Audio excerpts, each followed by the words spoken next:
Hi, it's Rebecca Whitman, your host of the Balanced, Beautiful, and Abundant Show. I'm a top-rated life coach, an international best-selling author, and a multi-passionate entrepreneur. I'm on a mission to help you go from burned out to balanced, beautiful, and abundant. The experts on this show will help you achieve work-life balance so that you can experience abundance in 7 pillars of life: spirituality, health, emotions, romance, mindset, social, and financial life. When you have all 7 pillars of life in alignment, you are balanced, beautiful, and abundant. Let's go.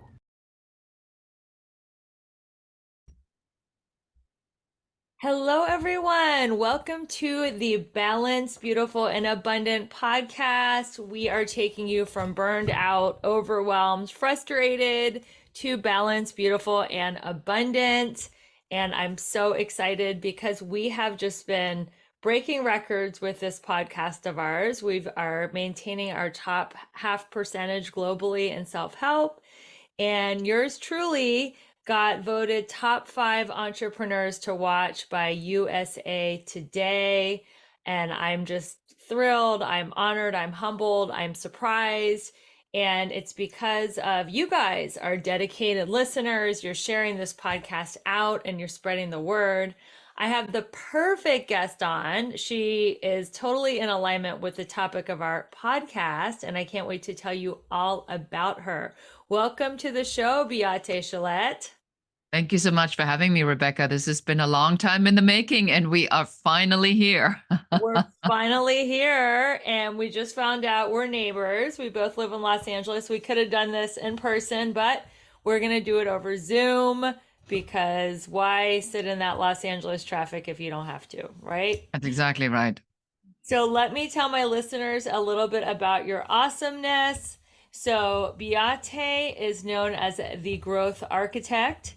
She is the founder of the Women's Code. Beate provides visionaries and leaders with strategies that grow their authority so that they can scale their impact. She went from being an immigrant with over $135,000 of debt to selling her business to Bill Gates in a multi-million-dollar global deal. We're going to ask you about that. She is rated top 100 global thought leaders and the top 50 must-follow women entrepreneurs. She wrote a #1 bestseller called How to Go from Overwhelmed to Awesome. And she is a corporate trainer for major companies like Amazon, Chevron, Merck, and Johnson & Johnson. So this is a very impressive bio, and I'm so excited to learn about your story. Where are you from? How did you meet Bill Gates to sell him a deal? What was the company, and how did you become the growth architect? Tell us a little bit about your story, Beate. Yeah, and all of this in 60 seconds or less. So you can take a few minutes.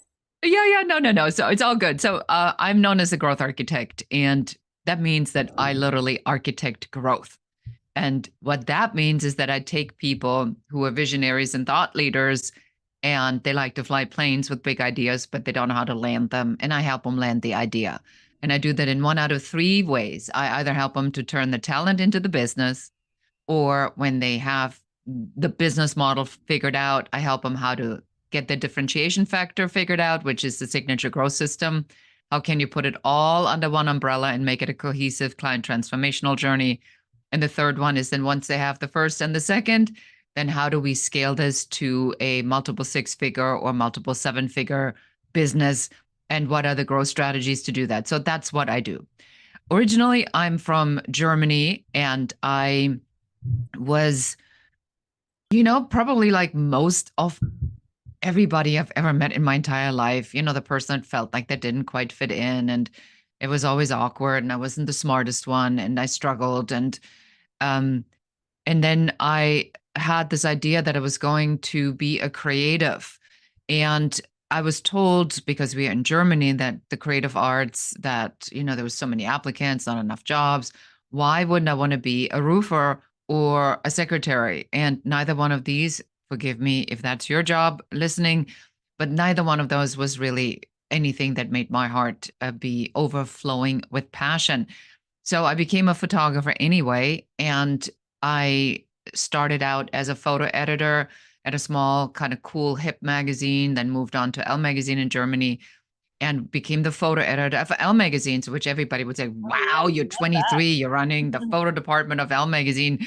What did you do? I quit.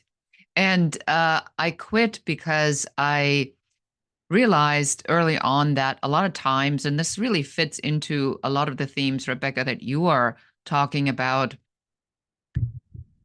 When you are in a position of power, people will do anything for you, but it has nothing to do with you. that. It's your position. Yeah. It's not because they think you're bold. It's not that they think you're beautiful. It's not that they think you're abundant. Your position is bold. Your position is beautiful. And your position is abundant to them, potentially. And Mm-hmm. so that's when I quit. I came to the United States. And then I had about a decade of just unbelievable hardship to overcome and disasters and natural catastrophes. September 11th, a lawsuit, a really bad employee who had an idea run a business without me and had invoices that I wrote payable to them. And by the time I found out, I mean, it was just an absolute mess. Married a narcissist, pathological liar, alcoholic, which I didn't find out until I was already pregnant. And then next thing I know, I'm going through a horrible divorce in the middle of a massive recession. And then as I am in this lawsuit, right out of the recession, September 11th hits. And then I lose my entire production business in a day. So I went from, over the course of 10 years, from nothing to 300 to 400 to 500,000 back to 250. Eventually I'm at $1 million and I lose everything in an entire year. And the last bit, as I just said, was gone through September 11th.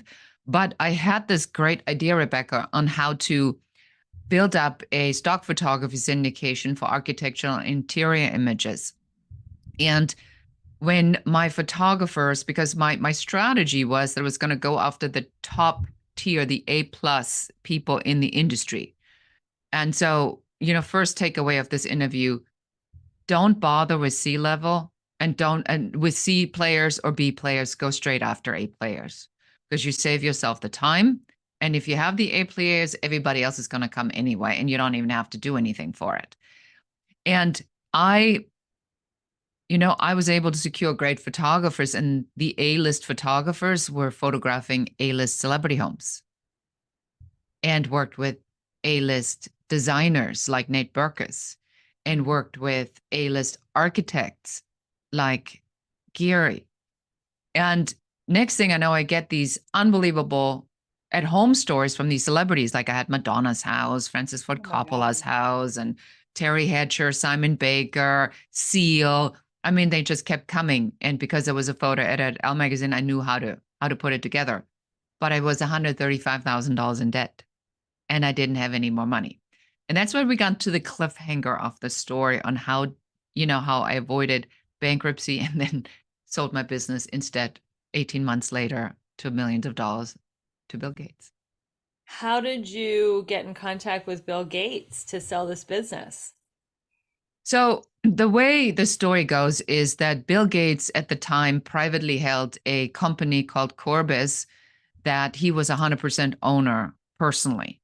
So this had nothing to do with Microsoft. That was a business that he built when, if anybody read the road ahead, he was talking about that, he believed that in your home, the digital display would take over wallpapers. And that's why he bought these collections, because he wanted to put these images on these digital displays, which never really happened in that way. It happened in other ways, but that's why he started buying these companies.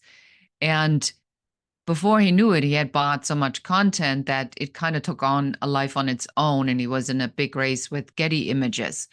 And when they had bought a celebrity brand named Outline, they had no way to grow this business because it was a high touch business other than adding another business unit to it. So they figured if they buy my at home stories of celebrities, they could pair it up with the images of their celebrities and then sell more and have a higher ticket item, which was the reason why they bought me and only me, because I was the only player in the market that could offer them that particular unit. Is there any way we can see these pictures of celebrities' homes? Is there a coffee table book, or are these images just dispersed throughout the industry?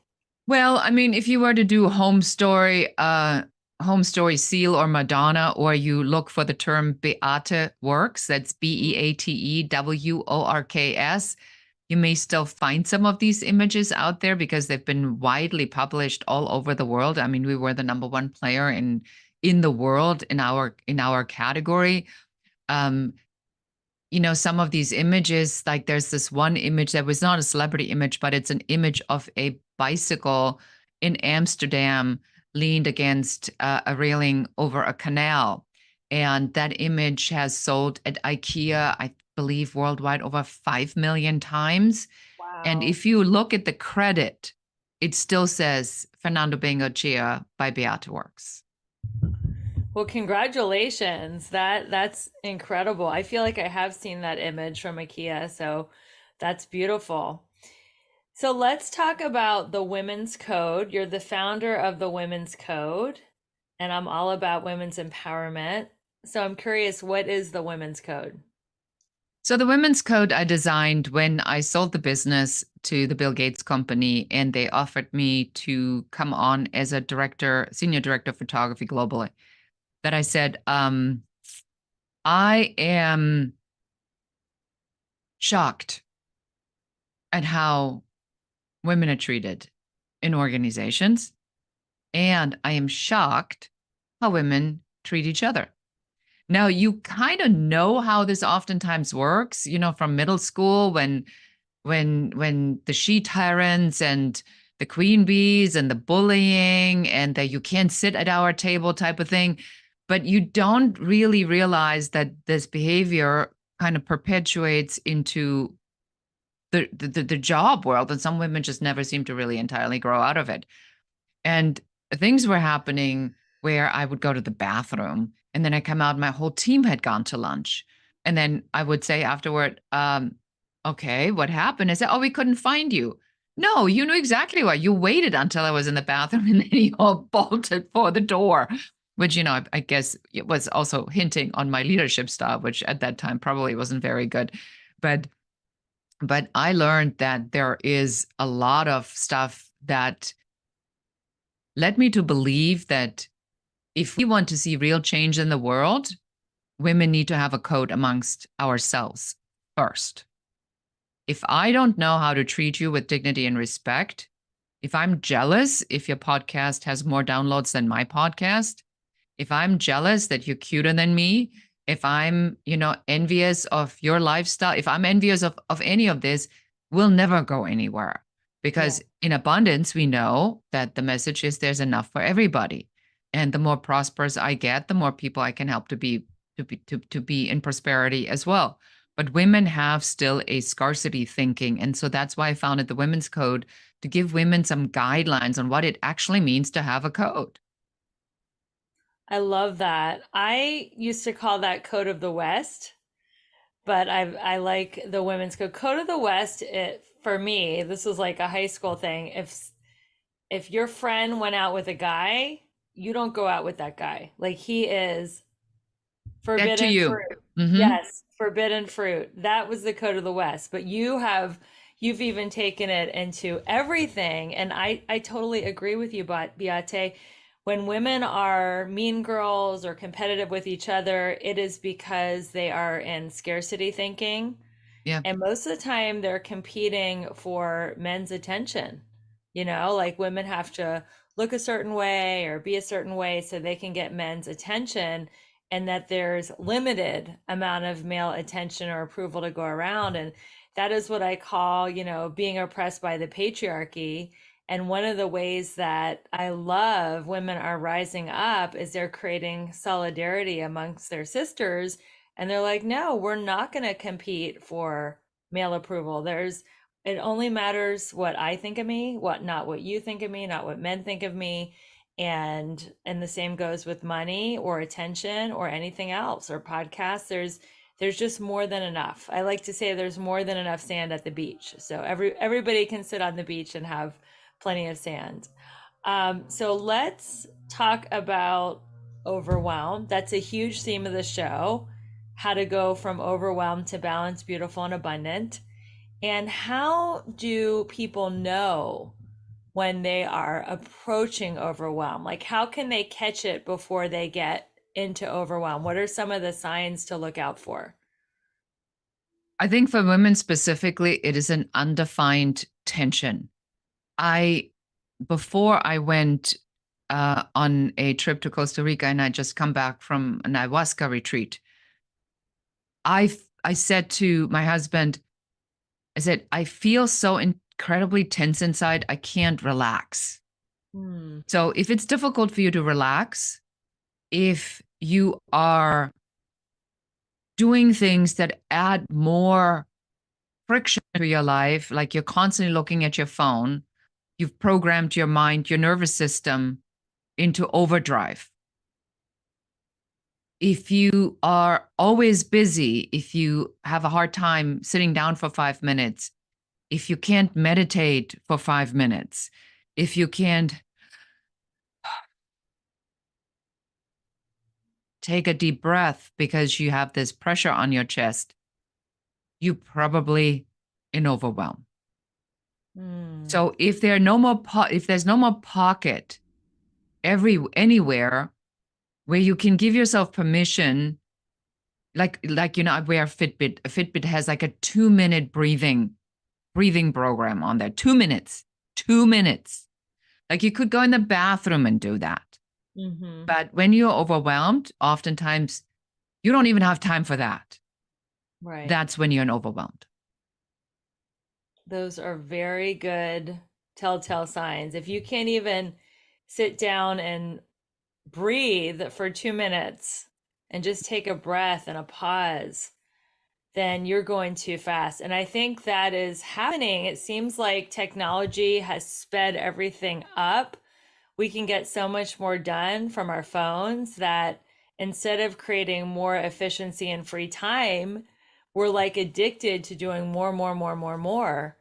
And people are stressed. And stress is the number one killer. So it is really important to follow some of the principles we're going to talk about and just prevent overwhelm, because you can get where you're going without overwhelm. People think that speeding up gets them there faster, but sometimes you get to slow down to speed up because you're more mindful and you're more precise in what you do and you don't make as many mistakes.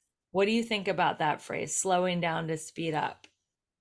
I actually think that based upon what you just said, I had to learn this or remind myself again of this, because our natural tendency is control.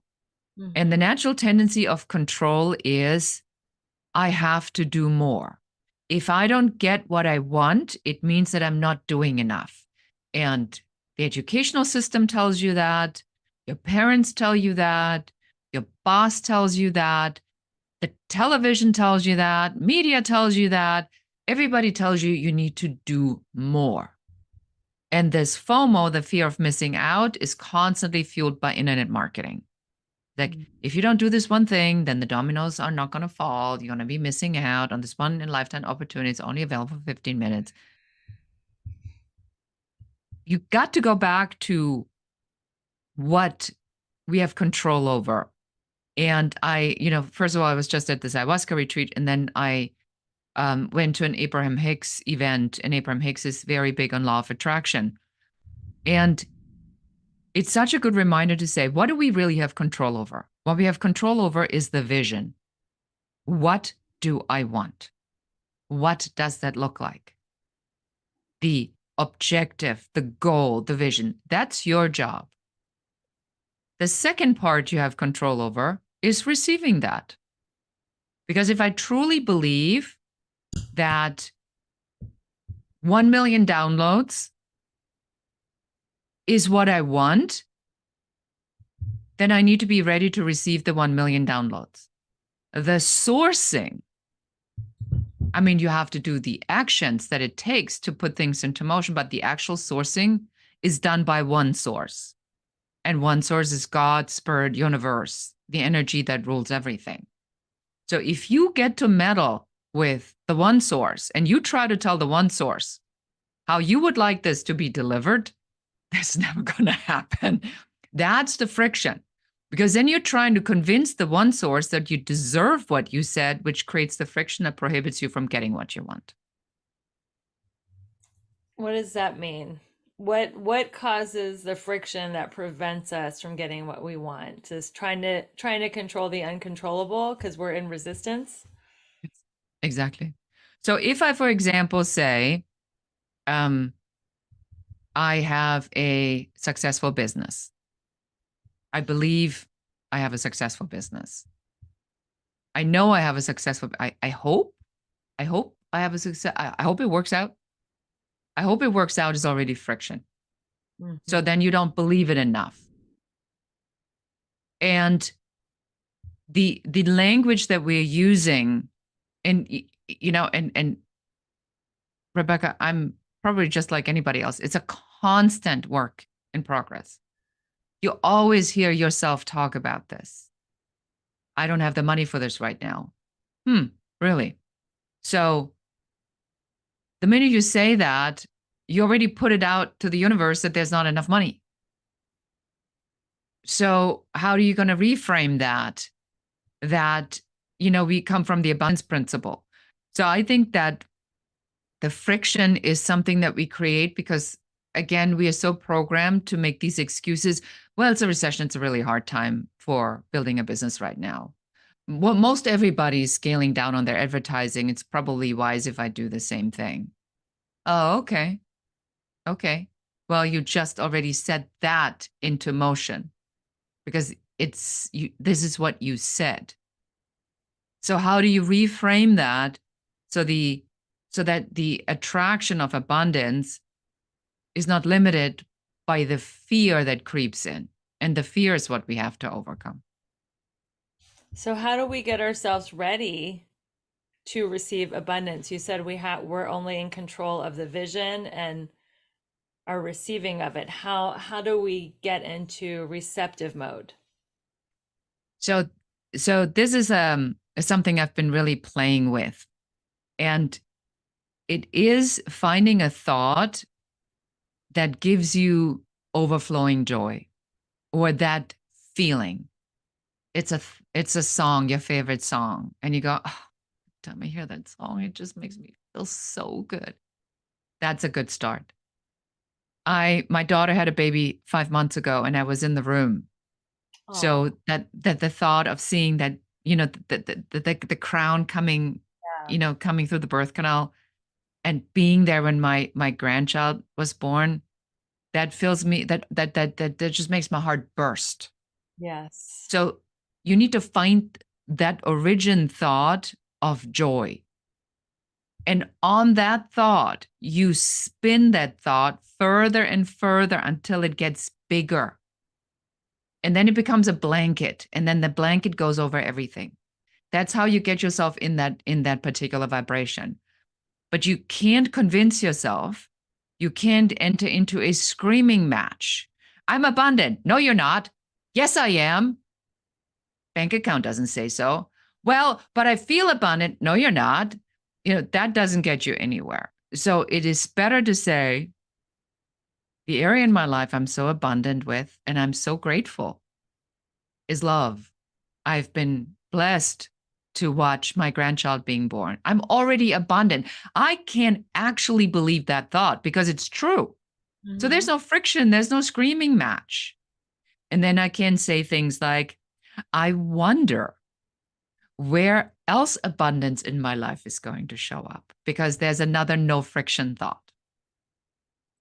I love that. One of my favorite teachers told me to have an attitude of curiosity rather Yes. than expectation. So Mhm. saying, "Oh, I wonder where abundance is going to show up in my day," and just, "Oh, I can't wait to see what happens. Where is abundance going to show up? What unexpected miracle am I going to receive today?" So it's asking yourself questions that don't create contrast, to use the Abraham Hicks term. I'm a huge fan, or friction. That is great. That is gold if you're listening to that. So let's segue into the authority conversation.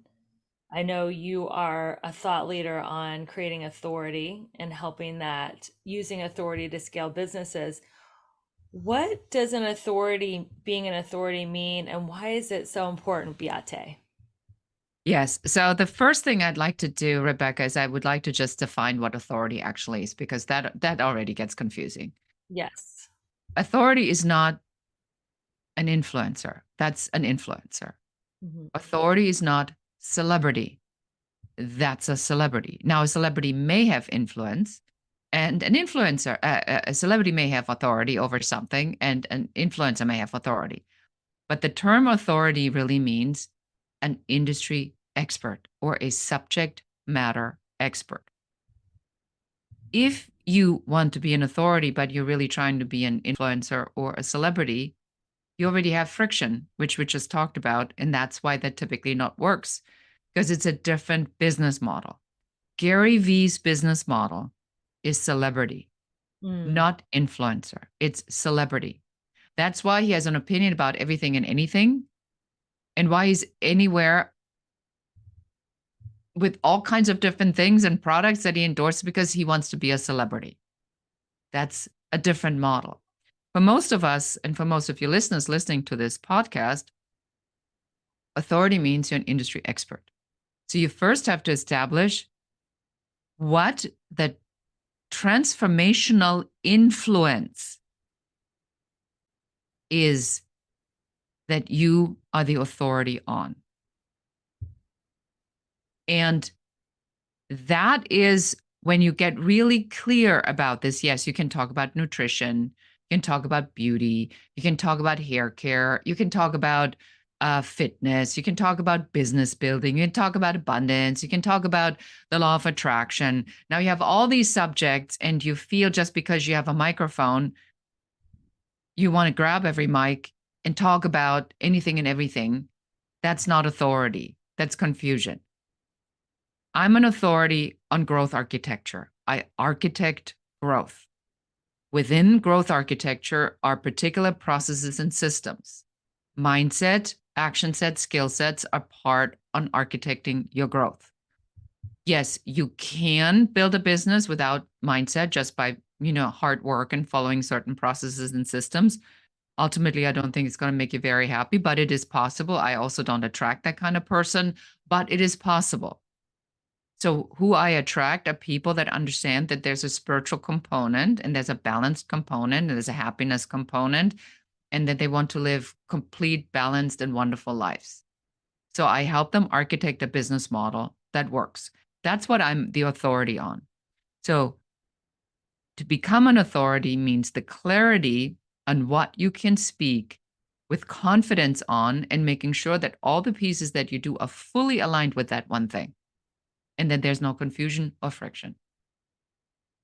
Wow, that is very well said. So, why is being an authority important to make money and scale your business to the next level?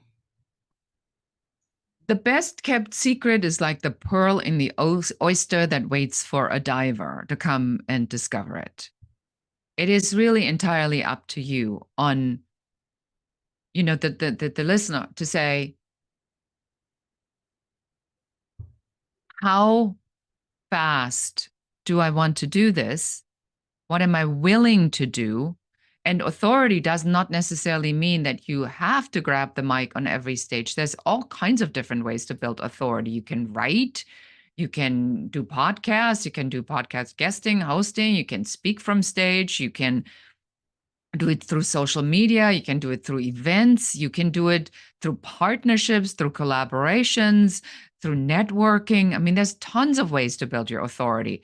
You're just going to have to build a business model that follows in integrity who you are as a person and what your vision is of the life you want to create for yourself. And then we reverse engineer how this authority piece needs to show up for you to attract your potential clients.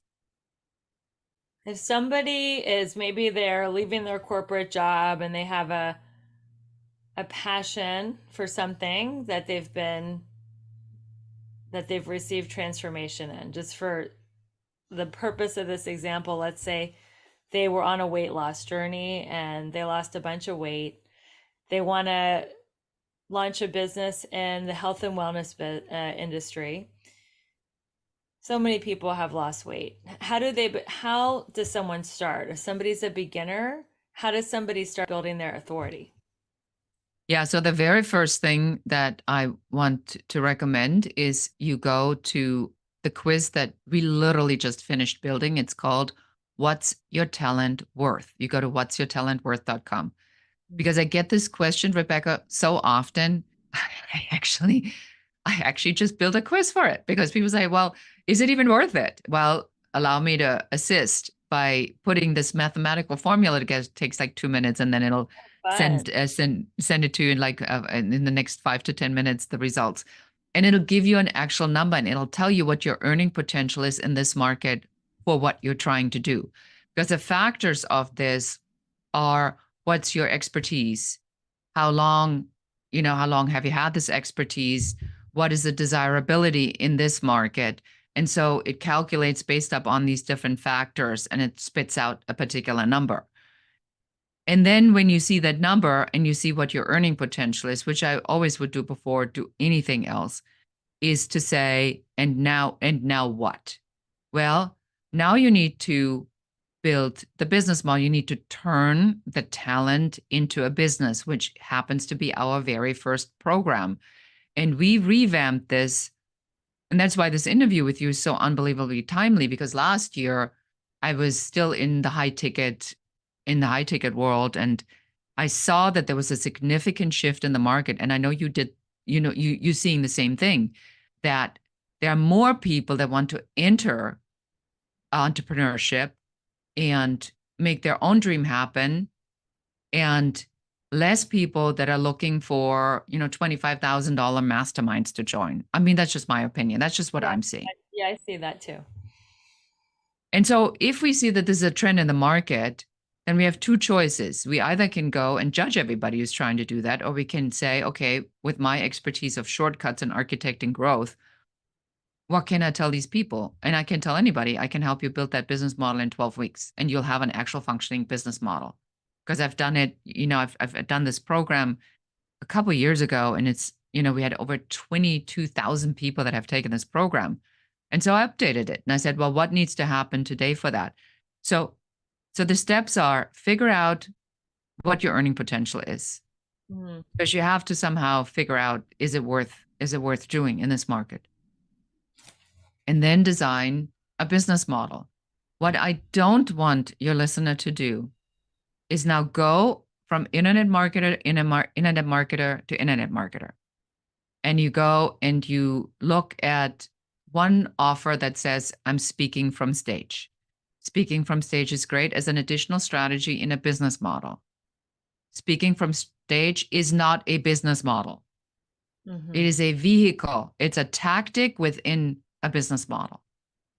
So now let's say you do that. Now you get the next affiliate offer, and the next affiliate offer after that says, well, you need to make an offer from stage, which makes perfect sense. So you buy that. Now you learn how to make an offer from stage. Now you get the next affiliate offer and says, well, don't you need to create a funnel for that? Now you go, that makes sense. Now you start to create a funnel. Then the next offer comes as like, how do you fill that funnel with leads? So you buy that offer. And next thing, you are in a reactive mode of, I wonder what the next thing is. And then the next thing will come. I'd rather have you design the business model first based upon your capabilities, your desire, your vision, your income goals, how much time you want to spend with your family. Do you want to travel? I mean, there's so many factors. And there's so many factors that go into this. You want to build it to suit you. And then we look at the external tactics and say, is speaking an option, or would podcast guesting be better, or hosting, because you never have to leave your house if you have small children? Why would you be 200 days on the road if you have a 2-year-old and a 4-year-old? That's insane. Right. These are great points. So if you're listening, take that quiz. It sounds really, really cool. I'm going to go take it. Too. I can't wait to see your number. I I can't bet it's a wait. big number. Yes. Thank you. I can't wait to take it. So, what are 3 elements to become an authority? So the 3 elements really are, you always need to work on your mindset. Mm-hmm. Mindset is absolutely critical. Clean thinking. Don't believe everything you think. You and I are big Abraham Hicks fans. It's a daily practice to keep yourself in that proper mindset. So you set your intentions, you set your expectations, and you have to keep practicing that forever and ever and ever. The second piece is growth, because you always want to look, where is the next piece? Where is the next growth opportunity for me? So if I have a podcast, how do I grow my audience? How do I get this in front of more listeners? How do I get better engagement? Is the topic of my podcast clearly defined? Am I guesting on podcasts? Am I clear on the one message I go on these shows? Am I getting engagement response from these podcast guesting opportunities? And the final piece is strategy. Strategy is everything. I know it doesn't sound sexy, and a lot of people go like, "Oh, Beate, strategy sounds so German." Um, but without a strategy, you're just a ship without a compass, sailing God knows where. And maybe you arrive and maybe you're not. So you must have a strategy to go anywhere.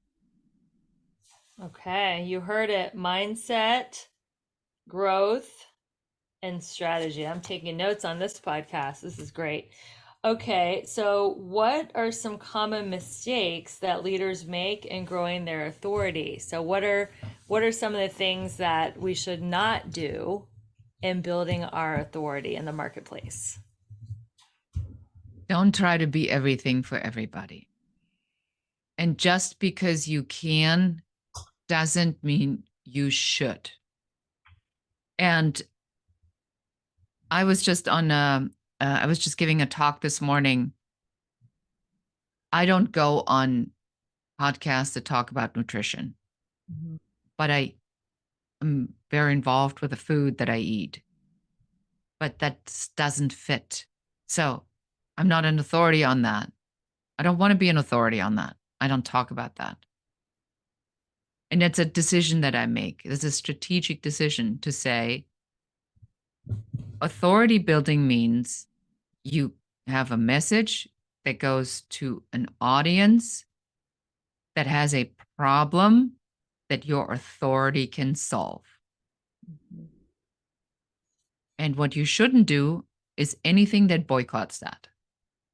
So the minute the message gets diluted, the minute you divert away from that audience to say, well, but women over 60 could also use that, but your core audience was a 30-year-old man, now you get now you get into trouble. That doesn't mean that somewhere down the road you can't expand another thing and said we came up with this hack and we found that this really, but to build authority, the focus is really required. Hammer down on that one message again and again and again with clarity.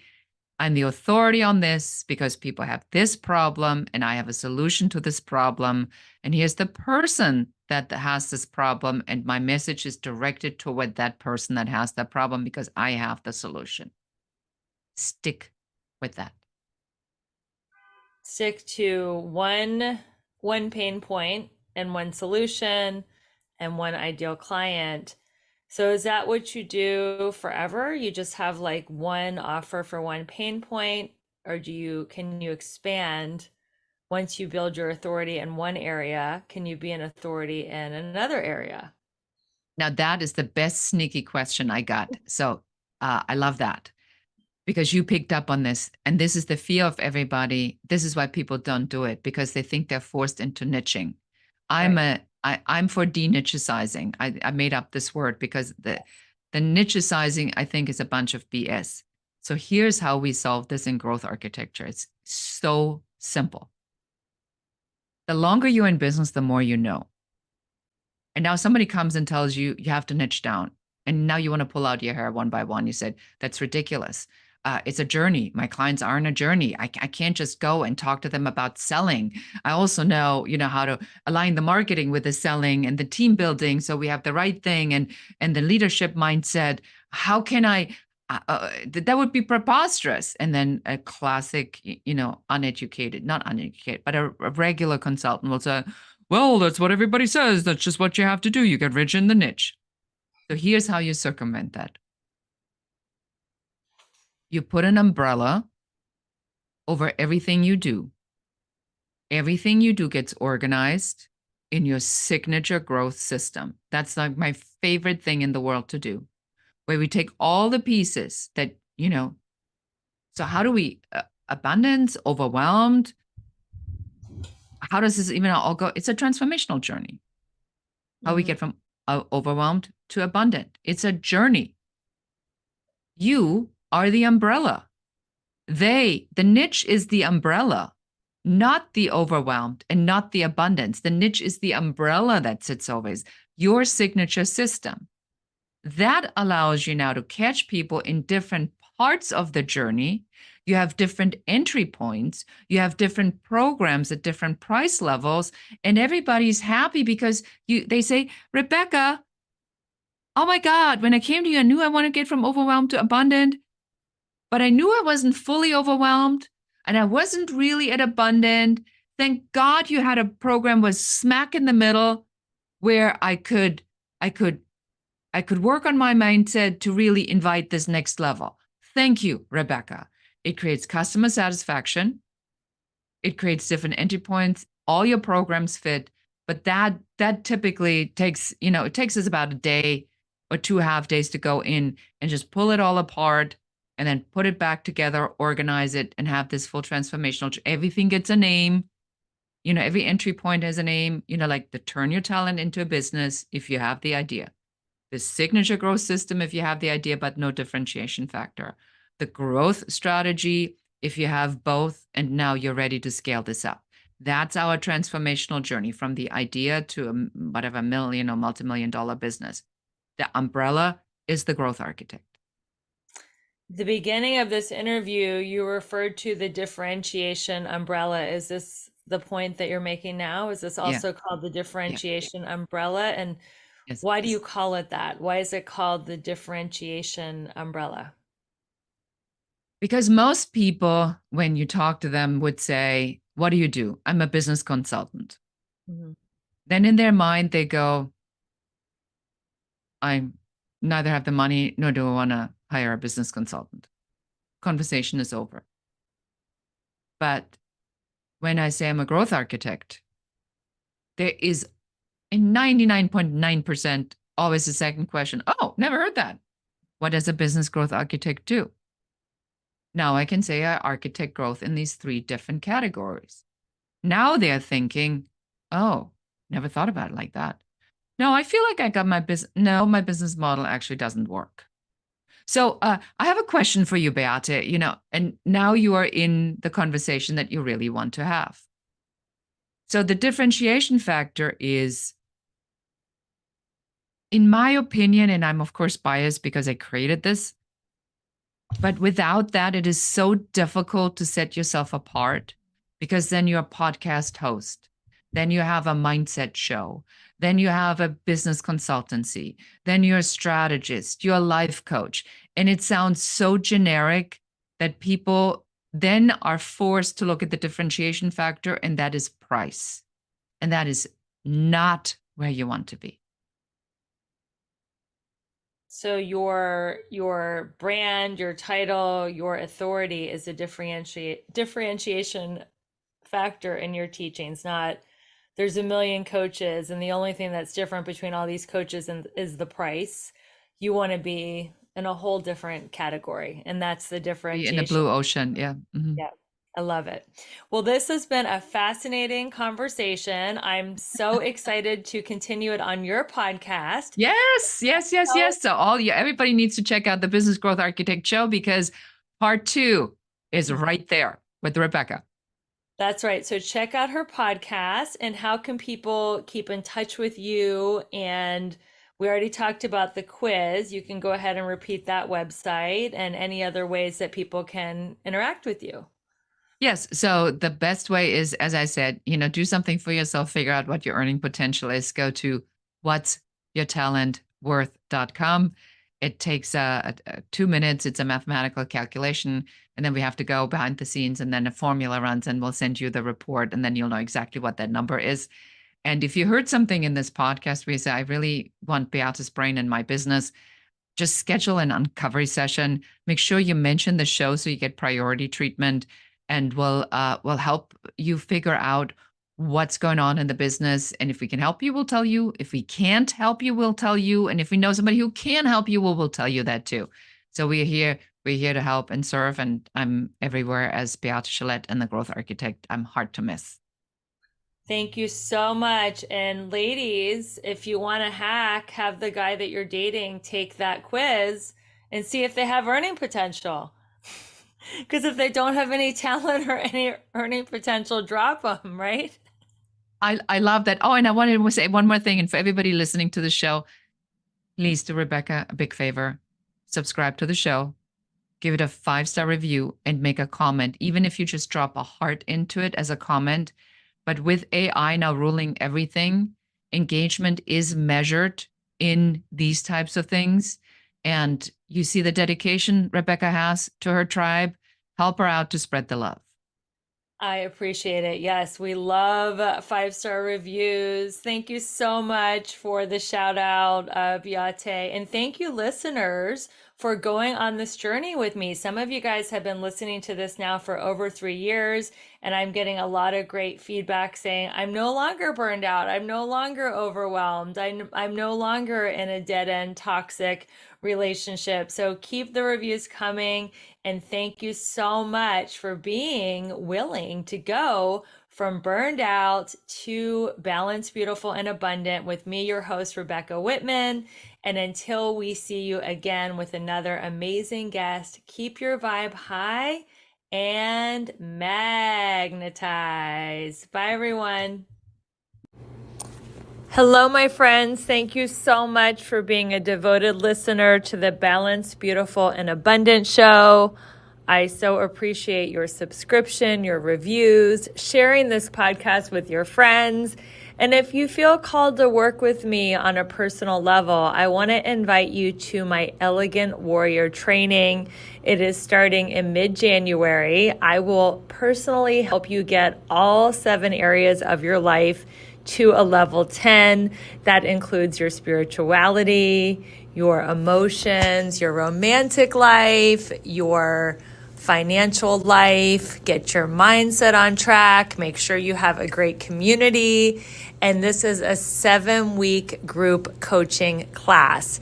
If you want to learn more about it or just meet me, I would love for you to schedule a complimentary breakthrough call. My schedule is very full this year, but I have opened 3 spots this week to talk to you and just see where you need a breakthrough, where are you feeling stuck in your life. Maybe you need to lose a few pounds. Maybe you're tired of being single, or maybe you're ready to double and triple your finances. So wherever you feel stuck, I'm committed to helping you have a breakthrough on this coaching call. Go ahead and click the link in the show notes in the link tree to schedule that breakthrough call. And if you're interested in learning more about Elegant Warrior training, I am happy to talk to you about it live, or you can always reach out through my email. Talk to you soon. Keep rocking your goals and keeping your vibe high, and I'll see you next week.